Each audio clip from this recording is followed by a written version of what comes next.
Hi, I'm Brett Larkin. I run online yoga teacher trainings for people who want to deepen their practice or transform their life through these ancient teachings. Awesome. Okay, so what I'd like to understand, right? I care a lot about a subject called positive significance, which is basically the impact we have on each other being positively significant. So, what I'd like you to help me walk through, Brad, is the people you help, the people you teach, that then go on to teach other people. Can we pick one of them that you know that you might have been in contact directly with that used your training and tell me a little bit about their journey and how your work impacted them? Oh, wow. There's a lot of people who've moved through my trainings throughout the years. I think I'll go with a student, though, named Andrea. She came to our online trainings when she was I think she's in her 50s, mid 50s, late 50s, and she had always really loved yoga, but with all her kids finally gone and out of the house, she finally had a lot more time for herself. And so she came and took the training really just to deepen her own practice, but she kind of discovered her secret inner teacher throughout the process. And now she is out in the world. She's teaching multiple classes a week. She's teaching online now. And so it's kind of become this whole second career for her. So she's someone who comes to mind just off the top of my head. Have you always done this or were you doing something else before? No, I started my career creating narrative design, so dialogue for video games, which is a very interesting place for this all to begin. And then I worked in the tech world, in kind of the startup tech culture in San Francisco after that. So I worked for one of the largest video game companies in the world, Ubisoft, for many years. Again, first in the writing kind of department, but then as fitness and dance games became really popular, I moved more into fitness and dance game design because I always loved movement and I always loved yoga. But I was never really sure that I'd want to be a yoga teacher who just taught at a studio. So my yoga passion, I guess, was always sort of relegated to a hobby, even though I deep down knew I wanted it to be something deeper. So it took many years of kind of working in corporate and doing yoga on the side, building up my channel on YouTube before I really sort of figured out that what my passion was should actually be my life's work, and I should just design a business around that. It took a long time to get to that point. Okay, so the yoga was kind of like a hobby at the beginning. How long was it a hobby alongside your work? So it started as kind of a lifeline for me when I was, just out of college. I got really interested in it. I did my first training similar to the student I told you about, that I just wanted to deepen my own practice. I told myself I had no intention of actually teaching. And so I think for 2 or 3 years, even after taking the training, I was still too afraid really to teach or pursue it in a professional capacity. So I would say it was sort of a hobby passion for maybe 7 or 8 years. So a What long time. what made you take the leap? What kind of feedback were you getting from people? Because I'm guessing that must have played a role in you taking the leap to say, I'm going to do this full time. Yes. So, So basically, I would say it was a hobby for 7 or 8 years. And then what I basically saw is traction happening on my YouTube channel, which at the beginning was, you know, I was just putting classes up on YouTube because I didn't have time to teach in a studio and I was kind of technical. So it felt more comfortable and more safe for me to do that than kind of pursue the more traditional route. So I started seeing that people were watching the videos and that they were commenting and they were subscribing and that they liked them. So I was like, okay, I'll upload more. So that kind of started a new period or phase where I was very conscientiously building something, but still staying in my full-time tech career. So that overlap was probably maybe 3 or 4 years of kind of having two jobs, like a moonlighting passion job and my main job. And that obviously poses a lot of challenges for anyone who's trying to do that, because it's just a huge, your time is so limited. I So didn't have the courage at that moment to take the leap full time into my own business. would I be correct in saying that the people that were supporting you early on, the people commenting, the people watching your videos, the people growing your audience, maybe telling their friends about it, that they would have had a positive, significant impact on allowing you to level up in your own journey? Definitely. 100%. Yeah, the feedback was huge. But I think, for each of us, no matter how much positive feedback we're getting, we also have our own internal blocks, right? About what feels safe or what feels legitimate or not. So with just the amount of positive feedback I was getting, it's interesting to me in retrospect, because you would have thought that I would have taken that leap a lot sooner. Okay, so why do you think you are getting so much positive feedback from people? What does yoga do for people, and what was different about your videos that kind of made, I believe that kind of positive significance works in loops, right? We encourage people to do the things that we enjoy seeing, that we enjoy watching, that we enjoy learning. We buy the products that we feel we need in our lives. And basically what we focus on as people, as putting at a higher priority, becomes more significant. And as it becomes more significant, can be positive or negative. Sometimes more of that gets done. Now, my understanding is that you've built quite a movement in a sense, which brings me to an important point. Sadly, I don't do much yoga myself. So I'm looking to understand what it is about yoga and about Brett Larkin that make people want to encourage you, want to support you in a sense, and help you build that. I think one of the things is I make it pretty approachable for people. I describe a lot, and I used a lot of the experience I had, whether it was designing video games or movement games. Teaching online is very different than teaching in person. So if you take a class of mine online, for example, you'll notice that I talk a lot, because I know that you're relying mainly on auditory cues from me, because you're in your own house and doing your own thing. It's very different from being in a studio. So I think the fact that my classes were especially descriptive, and I really had an understanding of the fact that the person on the other side was a beginner, potentially couldn't look at the screen at every moment to know what to do, so needed a lot of extra audio feedback and encouragement. In yoga, one thing that's really important is what I call cueing. And now that I train teachers for a living, I talk about this with them a lot, how well you can use your language so that people can understand what you're trying to convey, what you're trying to tell them to do to keep them safe. So I think that's always been something that I developed, and a skill I honed over time, is to have really incredible cues and to talk about the body in a way that even people who didn't have a lot of experience could figure out what they wanted, what I wanted them to do, and follow along with the routine and feel good. The other thing I'd say is talking a lot about the breath. Breath is what separates yoga from all other forms of exercise. So a lot of teachers, especially new teachers, they get really hung up on the poses and teaching all the postures correctly.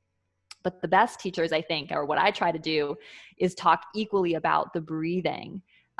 Because if someone kind of doesn't get the postures exactly right, if they breathe very deeply throughout the whole class, they're going to feel amazing at the end, no matter what, because it really changes the nervous system when we tap into that deep yogic breath. So I think the cueing and the breathing is something that, worked really well for me on video. In a time with a lot of stress and also a deep sense of materialism, in a sense, at the moment, a lot of people are panicked about all these things that we're losing, right? And losing access to for a period of time. So certain things that we would have normally kind of spent our money on, at the moment, we cannot. I strongly believe that a lot of the tools for joy are actually found within us, which is why I actually find yoga interesting. I do a form of my own meditation that isn't yoga driven, but that's because I've never been educated by a yogi. It wasn't quite the direction I took.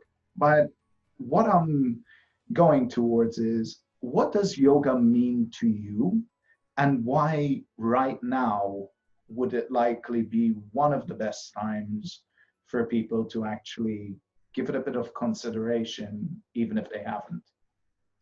Well, yoga teaches us that we're in control of how we see the world. that we can really choose what lens with which to view anything that's happening to us. So it really kind of gives us back our power in a big way. I think a lot of people come to yoga initially because they are stressed, so they need the breathing, and they are sore from sitting at a desk all day, so they need the stretching. But what I see with my students and the people in my trainings is kind of the path that they take. It starts kind of wanting to master this physical thing, or wanting to, fix some sort of pain or ache, or slow down their thoughts, treat anxiety. But then they start seeing that, yoga postures are just one part of this much deeper philosophy that is available to us when we look at yoga with what I call the big Y, the capital Y, all the philosophy and the Vedic teachings that come down through this lineage. And when we start looking at it from that perspective, asana, the physical postures, were really just considered a stepping stone to help us meditate. And meditation was really just considered a stepping stone towards self-mastery, or this ability to calm and quiet our mind and view the world through what I call the neutral mind.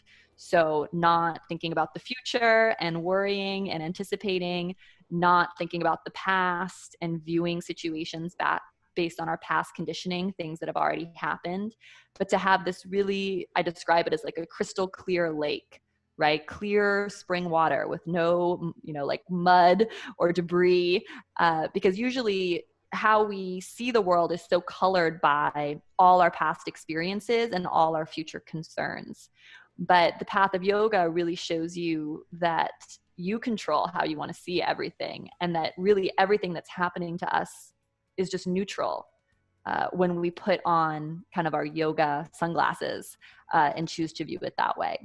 Okay, so when we're going through a period of, in a sense, for a lot of people at the moment, there's a lot of loss of control, which with that comes a lot of anxiety for a lot of people. But in a sense, my understanding is that yoga helps you gain control by actually letting go of especially the things you cannot control at the moment. But also you kind of gain control by letting go, not controlling things. Now, based on that, at the moment, coming back to positive significance, how have you seen yoga change either your own life or other people's? Do you have any examples you could give me? Well, yoga's changed my own life in so many ways. I used to constantly worry about the future, and I used to think that if I just tried hard enough that I could control the outcomes of things, which in retrospect is crazy. A lot of if we look at the Yoga Sutras, these ancient texts that pass down these teachings, there's some really beautiful writing about the idea of effort and surrender. So the yoga philosophy teaches us that we want to effort, we want to put forth like a good college try, right? So we want to take precautions, keep ourselves safe during this time.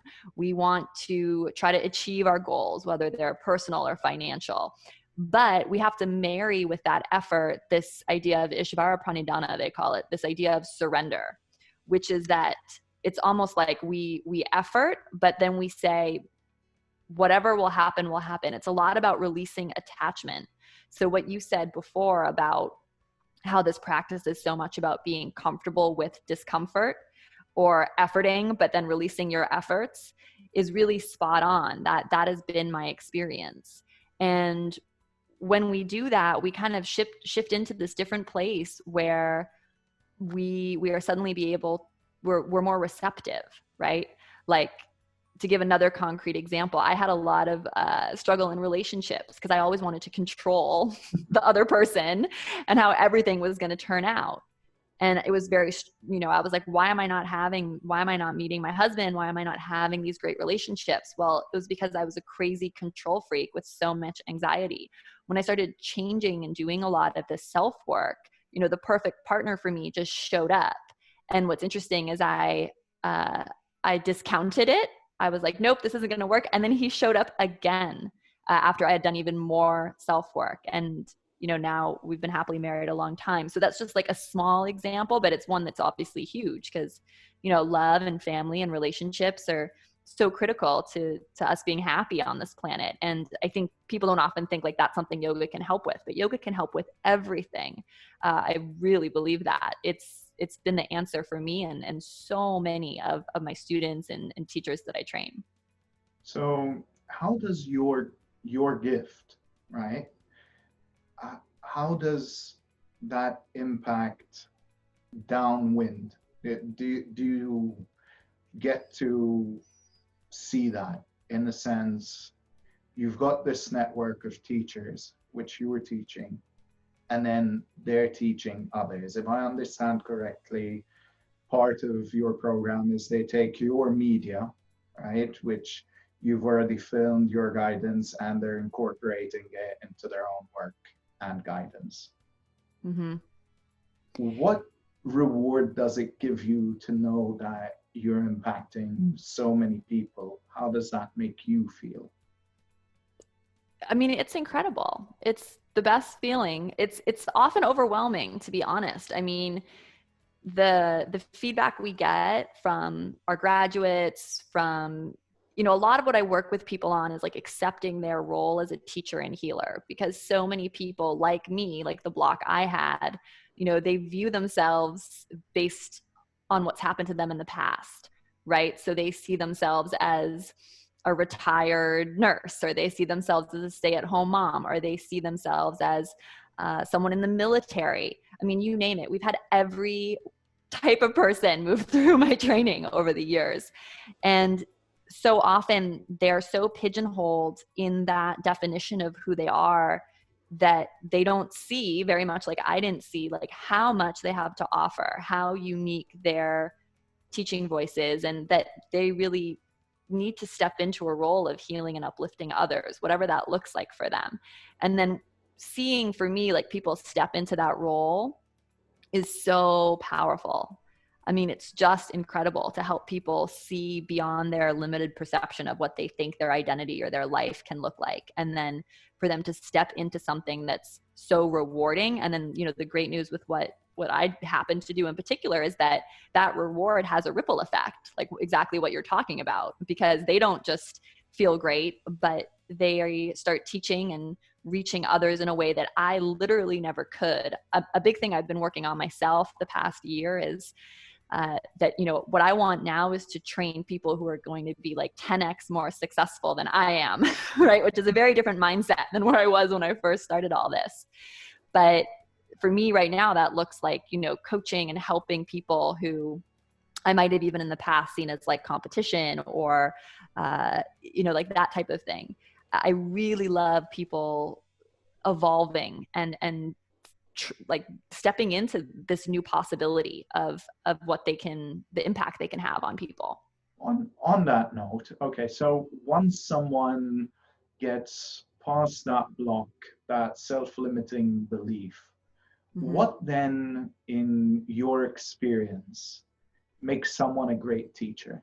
What is it? What are those traits that you see and that they can continue to develop over time to become even better teachers? And I think it relates to your journey as well, as you're now saying, okay, how do I level up to become a teacher to some of the greatest teachers of my time?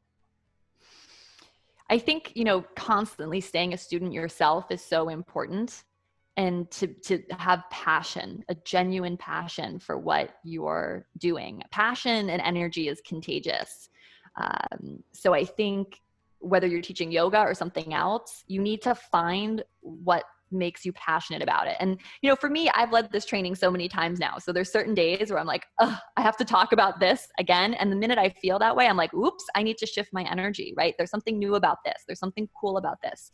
And then, you know, it's so helpful because each group that I train, you know, they have different questions and different, I mean, you think I would have gotten every question about like Warrior 2 at this point, but I haven't. There's still new things every time. So I think the best teachers remain students themselves. What I find is every group of students brings like their own unique perspective, their own questions.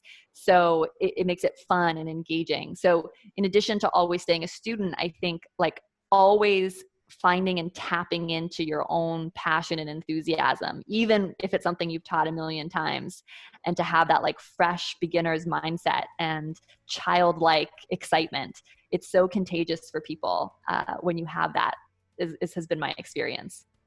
Okay. I sometimes coach and I sometimes teach. One thing I found that helps me reframe and get that enthusiasm is actually understanding the person that's learning and where that teaching is going to go. Either the impact it's going to have in their life, how it's going to help them, for example, in your case, with their personal relationships, their health, and so on.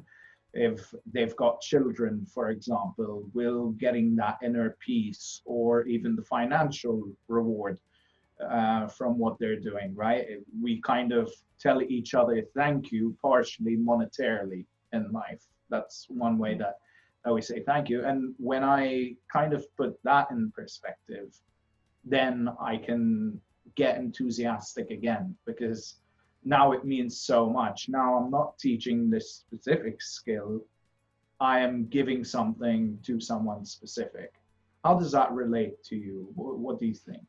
Yeah, that's a great technique. I think that works really well. Another one that I use is I just shift into gratitude, right? It's like I'm so grateful to get to do what I do. And when I shift into like a place of gratitude and abundance, it's like that energy starts to flow again. And, you know, I start to feel excited. Okay, I am going to be cheeky now. You said the word shift, and I love the word shift when it comes to shifting perspectives and so on. Tell me a little bit about the different places that yoga and also the mindset you've acquired allows you to shift between. One was gratitude. I'm imagining maybe joy. I think, you know, one of the biggest things that yoga has helped me with and can help anyone with is, you know, a greater awareness of your own inner dialogue. Most of us are going through our life thinking everything we think to ourselves is true. And what I found is the practices of yoga, the breathing, the quieting the mind, the trying to come into a neutral viewpoint really teaches us that like 99% of what we're thinking is just garbage. And it's not just usually negative, it's the same. It's like repeating all the time. So I think one of the things that's been most exciting for me over the years is I've gained more and more, you know, you can call it mastery, whatever, of all the practices, is how aware I am of my own body, but also my own inner dialogue. So while 10 years ago or 5 years ago, a negative thought might come in, I actually might start to feel bad and keep thinking on that train and actually, you know, God forbid, take actions directed by that. Now it's like I catch it so fast. I have an awareness in a lot of yoga and Buddhist practices too. We call this like the witness, the observer part of your psyche, right? Which sort of sees all the dialogue.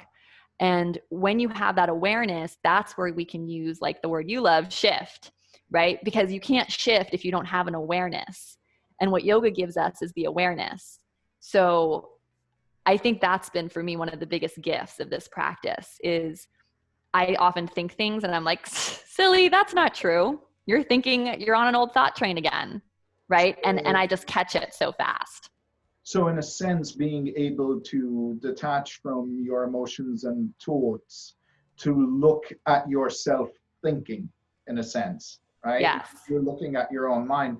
And then you can kind of shift between, do I want to be joyful? Do I want to pull on gratitude? What do I want to control in terms of my own mind and my focus right now? Do you use the yoga lenses as an example? And that would be interesting.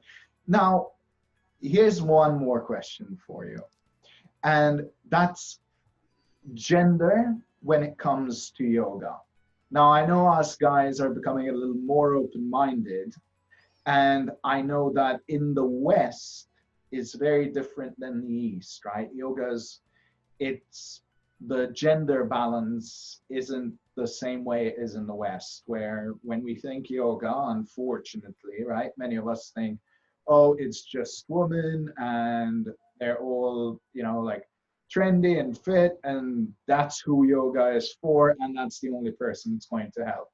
I will touch on a different angle, but let's go with gender first.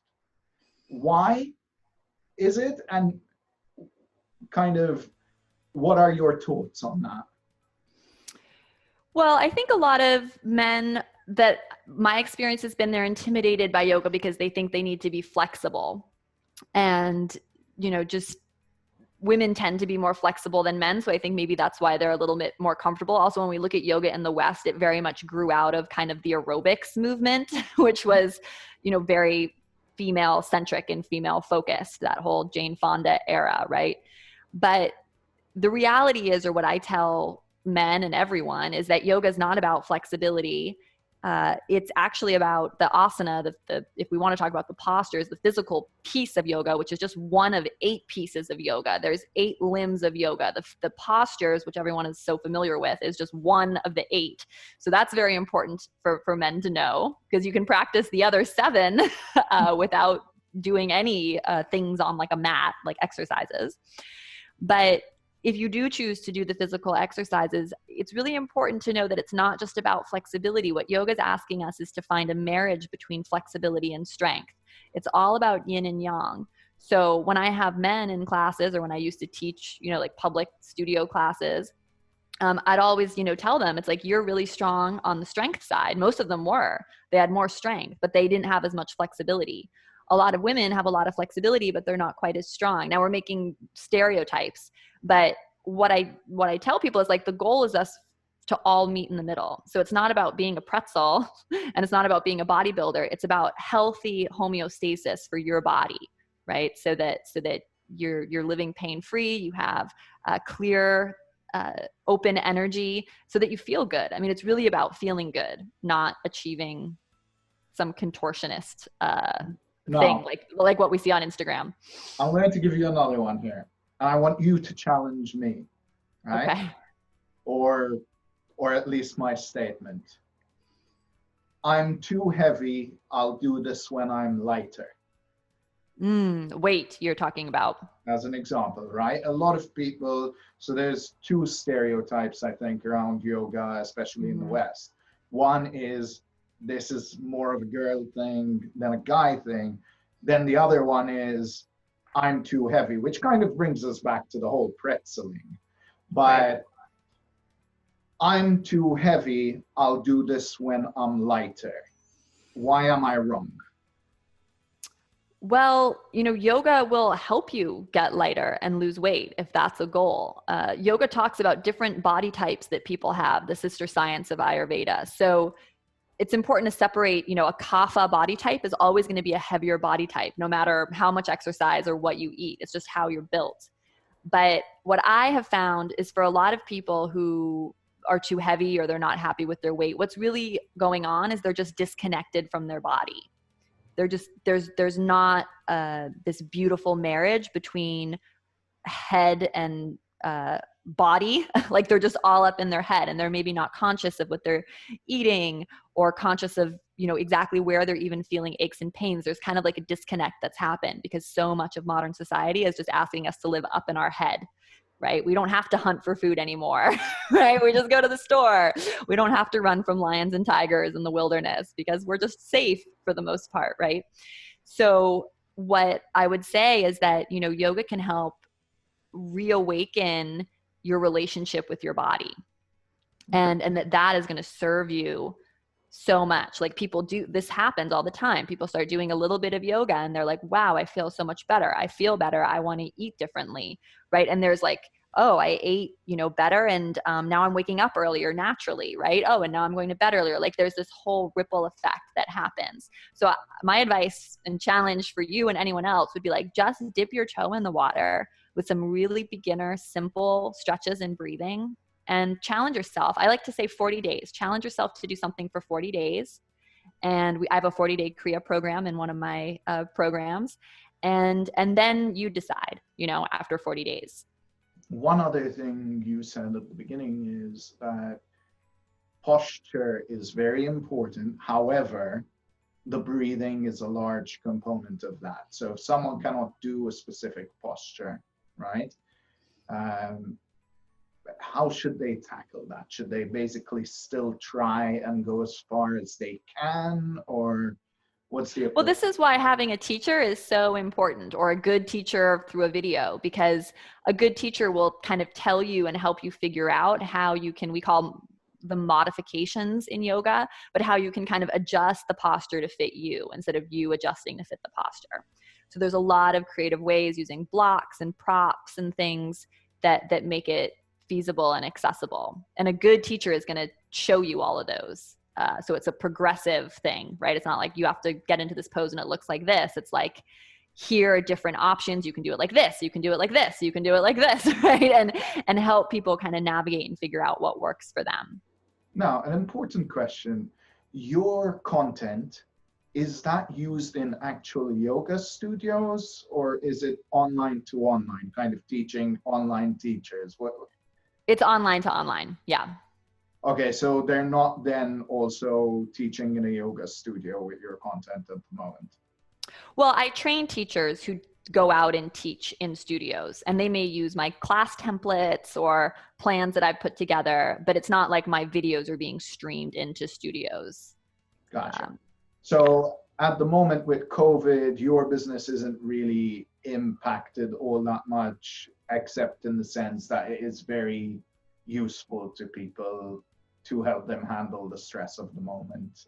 And well, we're seeing a lot of growth because more people are doing yoga on YouTube than ever before, right? Everyone who was going to a yoga studio or had a private instructor or was practicing at the Y or whatever, they're all now searching for yoga that's online. So I'm seeing, I think, 102% increase in views right now, just because people, so many people who weren't doing yoga online before now are. Awesome. And that's actually so beautiful, because it does help people gain that inner peace. So my last question to you is actually, do you have any questions for me before we end? No, this has been wonderful. It's been, well, I guess my last question for you is, are you going to try yoga? I don't know. I might check out one or two of your videos. Might do me some good. I'll send you the beginner one. That's what I'm going to do. Another really big tip or things I tell people is, a lot of people try yoga once. They go to like some random studio that was close to their house 10 years ago. And then they kind of think all yoga is whatever that experience was. When the reality is, there are, I think, over 100 different styles of yoga now. There's so much to explore. So if anyone's had kind of a negative, or they didn't love whatever their experience was in the past, I would say keep an open mind and keep trying things, because there's a style of yoga that works for everyone.